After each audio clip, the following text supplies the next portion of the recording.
Hi hello నమస్తే అండి. Welcome to our channel early village vlogs. Friends, ఈరోజు video ఏంటంటే అమ్మమ్మ కాలం నాటి కూర అండి. వంకాయలు ఒట్టి చేపల కూర.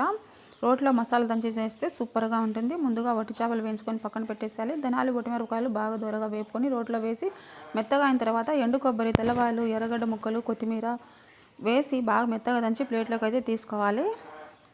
ఇక ఉప్పు నీళ్ళలో వంకాయల ముక్కలు కట్ చేసి వేసేసేయాలి, పక్కన పెట్టేసేయాలి. ఇంకా టమాటాలు, ఎర్రగడ్డ ముక్కలు కట్ చేసి ఒక ప్లేట్లోకి అయితే తీసుకోవాలి. ఇంకా స్టవ్ మీద కడాయి పెట్టేసి 2 చెంచాలు నూనె వేసి నూనె వేడెక్కగానే మెంతాకు వేసి చిటపట్లు ఆడిన తర్వాత కొత్తిమీర, మెంతాకు చిటపట్లు ఆడిన తర్వాత ఎర్రగడ్డ ముక్కలు వేసి దూరగా వేగిన తర్వాత మసాలా వేసి దూరగా వేగిన తర్వాత టమాటాలు, వంకాయ ముక్కలు, తగినంత ఉప్పు, పసుపు వేసి బాగా మగ్గనివ్వాలి. కాసేపు మగ్గనిచ్చిన తర్వాత తగినన్ని నీళ్లు వేసి ఉడకనివ్వాలి. ఉడికిన తర్వాత అయితే ఇంకా వంకాయలు ఉడికిన తర్వాత వట్టి చేపలు తలాలన్నీ తీసేసి శుభ్రంగా కడిగి కూరలో వేసి చింతపండు రసం వేసేయాలి. Please subscribe.